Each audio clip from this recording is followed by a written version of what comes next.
இந்த நேரத்தில் நான் அரசியல் செய்ய விரும்பவில்லை.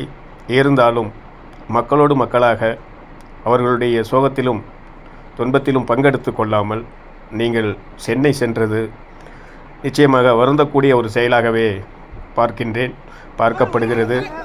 இந்த சூழ்நிலையில் பாதிக்கப்பட்ட மக்கள் நிச்சயமாக என்ன சொல்லுவதென்றே தெரியவில்லை.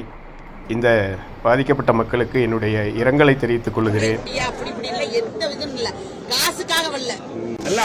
போன குழந்தைங்க பார்க்க முடியல, அப்படியே மேலே அந்த இடம் ஸ்டாப்னா அந்த இடத்துல தான் பார்க்கணுங்கிறாங்க.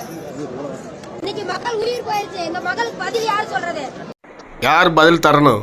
பதில் தர வேண்டியவர் எதையும் கேட்காத, நிருபர்கள் கேட்கறதுக்கு, பத்திரிகையாளர் கேட்கறதுக்கு பதில் சொல்லாத போறாரு. இவர் தான் பதில் சொல்லணும். நீங்கள் யாரை கேட்குறீங்க?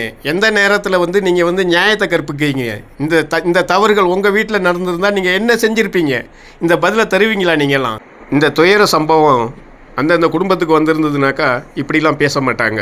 இதை தயவு செய்து நீதிமன்றம் தகுந்த நடவடிக்கை எடுத்து, எந்த கட்சியாக இருந்தாலும் சரி, இதுபோல் பொதுவெளியிலே இப்படி ஒரு அசம்பாவிதம் நடக்காமல் இருப்பதற்கு நிச்சயமாக தடை செய்ய வேண்டும்.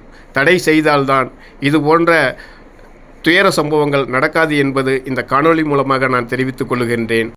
இந்த துயரமான நேரத்தில் அனைத்து உயிர்களையும் இழந்து தவிர்க்கின்ற குடும்பங்களுக்கு என்னாலும் உங்களின் சார்பாகவும் ஆழ்ந்த இரங்கலை தெரிவித்துக் கொள்கின்றேன். இது போன்ற தவறுகள் நடக்காத வண்ணம் அனைத்து சமூக மக்களும் பொறுமை காத்திட வேண்டும். இதுபோல தவறுகள் இனிமேல் நடக்காத வண்ணம் நீங்கள் தகுந்த பாதுகாப்புடன் வர வேண்டும் என்பதே